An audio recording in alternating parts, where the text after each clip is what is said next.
Hello everyone and welcome to my channel. এখন আমি নাটক নিয়েই কথা বলবো।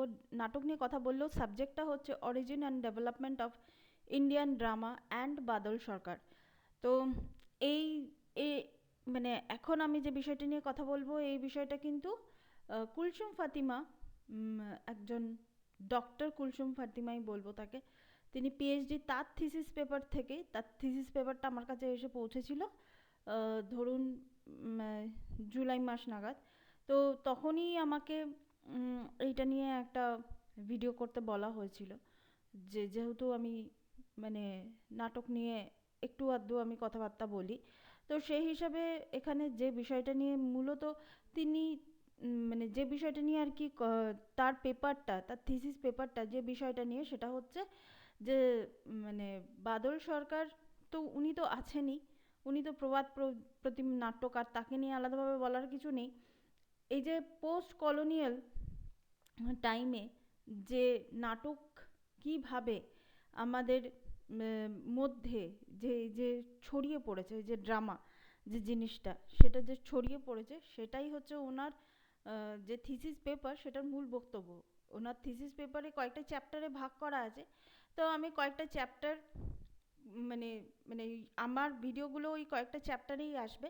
এবং এটা শুরু হলো মানে এটা কিন্তু এখন চলবে।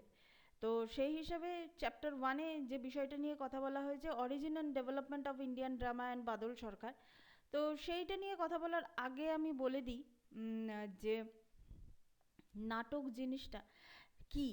নাটক হচ্ছে যে আমাদের জীবনেরই একটা রিফ্লেকশন, একটা কি বলবো প্রতিবিম্ব আমরা বলতে পারি আমাদের জীবনের, যেটা আমরা স্টেজের মধ্যে যে জিনিসটাকে আমরা পারফর্ম করছি। তো সেই হিসাবে নাটকের ক্ষেত্রে, নাটক কেন, যে কোনো রকমের স্ক্রিপ্টের ক্ষেত্রেই হচ্ছে যে প্রত্যেকটা চরিত্র হচ্ছে ভীষণভাবে সিগনিফিকেন্ট থাকে। এবং সেই চরিত্রটা পুরো নাটক জুড়েই থাক বা তার চরিত্রটা 5 মিনিটেরই থাক, প্রত্যেকটা চরিত্র কিন্তু ভীষণ সিগনিফিকেন্ট হয়। তো সেই হিসাবে মানে মানুষ, সাধারণ মানুষ যখন নাটকটা যখন দেখছে তখন সে নিজের সঙ্গে মানে এই নাটকের কলাকুশলীদের আর কি মেলাতে পারবে ইন দ্য সেন্স কি রিলেট করতে পারবে। তো সেই হিসাবে এখানে যদি আমরা ভারতের ইতিহাস যদি ঘাঁটি, কিছু ক্লাসিক্যাল ফেজ আছে, কিন্তু পিরিয়ড আছে কিন্তু নাটকের ক্ষেত্রে। যেমন কি বলবো, যে কিছু কিছু ক্ষেত্রে অতীত, একদম অতীতে যদি আমরা চলে যাই, সেগুলো হচ্ছে ক্লাসিক্যাল ফেজের মধ্যে যেগুলো পড়ছে, যেটা হচ্ছে গ্রিকদের ইনফ্লুয়েন্স। গ্রিক ইনফ্লুয়েন্স আমাদের ভারতে কী করে এলো আমরা জানি।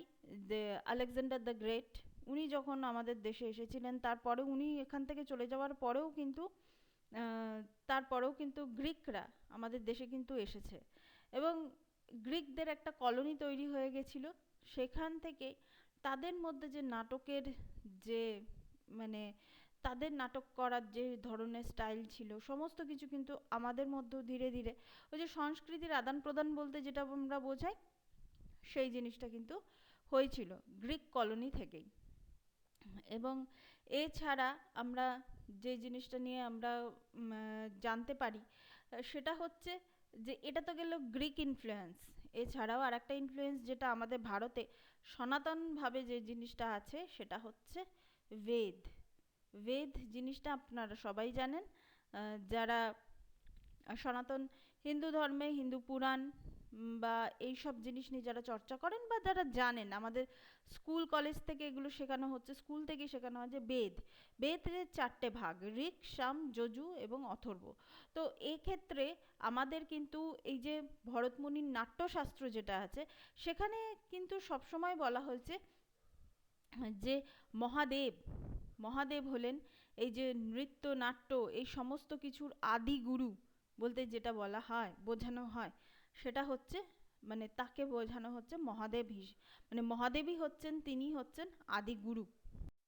এছাড়া আমরা যদি দেখি যে এই নাট্যবেদ, তারপর এখানে হচ্ছে গান্ধার বেদ, অনেক কিছু বেদ আছে। আমরা যদি ভারতের ট্র্যাডিশন অনুযায়ী যদি আমরা কথা বলি, সেটা তো আমি তো বললাম যে নাট্যশাস্ত্রর তো একটা ব্যাপার আছে, কিন্তু নাট্যশাস্ত্রর মধ্যেও কিন্তু আবার ভাগ আছে। সেটা হচ্ছে সুবর্ণ যুগ আছে, রৌপ্য যুগ আছে, মানে গোল্ডেন এরা আছে, সিলভার এরা আছে। তো সেই হিসাবে কিন্তু ওই জিনিসগুলোকে ভাগ করা হয়।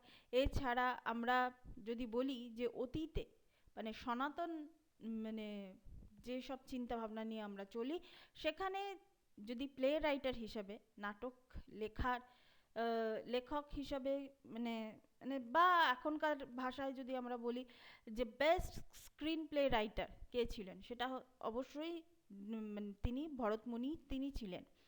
এছাড়া আমরা এই নাটকের মধ্যে তখন যে ধরনের নাট্যশাস্ত্র আমরা দেখে থাকি, সেখানে কিন্তু দেবতা এবং অসুর এই দুটো শ্রেণীর কিন্তু উল্লেখ আমরা মানে পাই এখানে।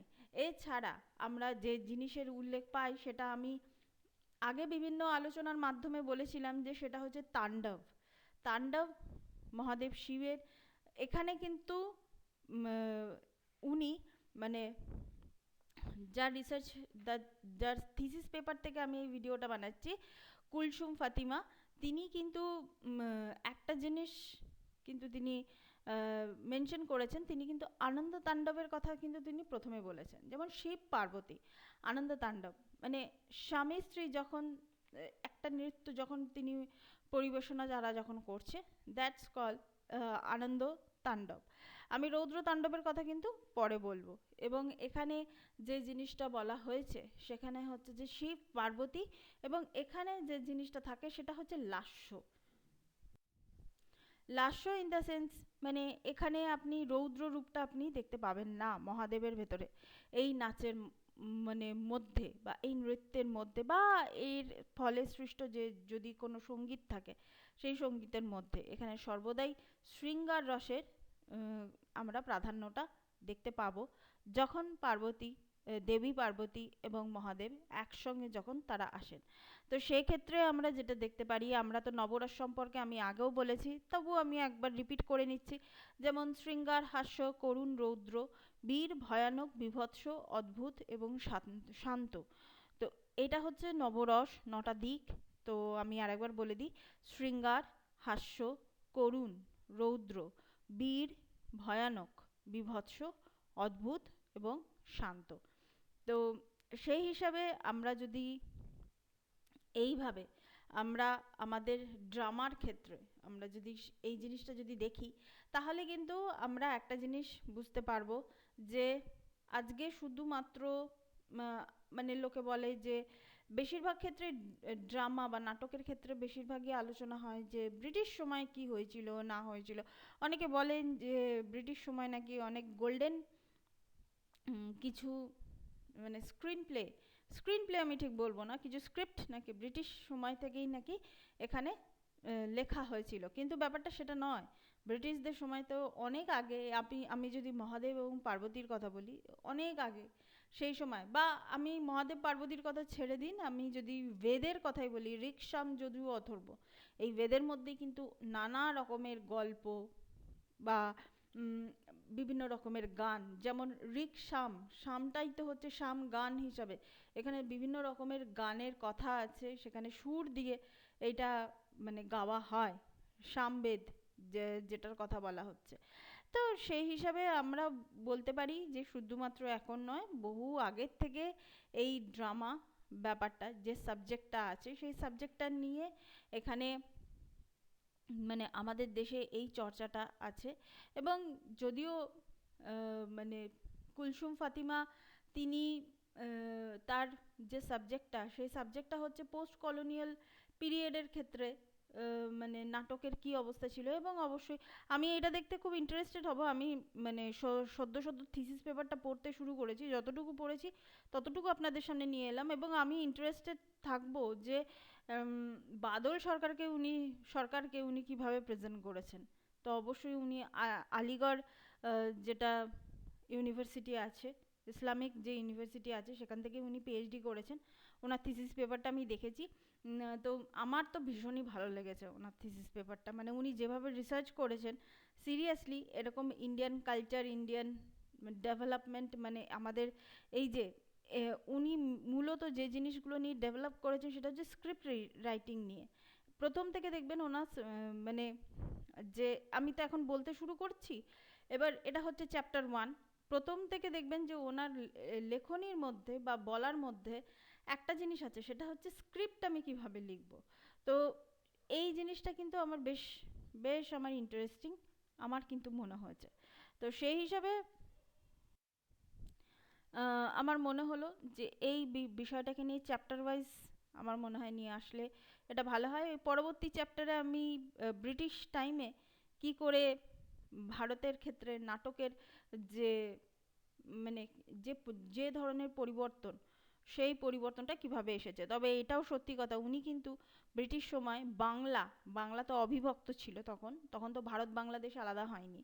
তখন মানে বাংলা যে একটা মানে অখণ্ড যে একটা মানে ভূমি ছিল, একটা, তো সেই ভূমিতে এই যে নাটকের বা এই যে ড্রামার যে আর কি একটা বাড়বাড়ন্ত, এই বাড়বাড়ন্তটা হলো কি করে, সেটা একটা কথা উনি আলোচনা করেছেন এবং উনি বলেওছেন যে মানে বাংলা থেকেই কিন্তু এই জিনিসগুলোর উদ্ভব হয়েছিল। তার মানে একটা জিনিস তো মানে প্রমাণিত হচ্ছে যে কালচারালি বলি, সমস্ত দিক থেকেই বলি যে বাংলা যে অন্যান্য দিক থেকে যে এগিয়ে, অন্যান্য প্রভিন্স থেকে যে এগিয়ে, মানে এটা নিয়ে কোনো সন্দেহ নেই। তো এটাই ছিল আমার ভিডিও, এটা ছিল চ্যাপ্টার 1। চ্যাপ্টার 2 নিয়ে আসবো খুব শিগগিরই নিয়ে আসবো, কারণ অনেকটা দিন হয়ে গেছে। জুলাই মাসে আমি থিসিস পেপারটা পেয়েছি, এখন পড়ে আমি শেষ করছি। So please keep watching and please subscribe my channel. Till then, good bye.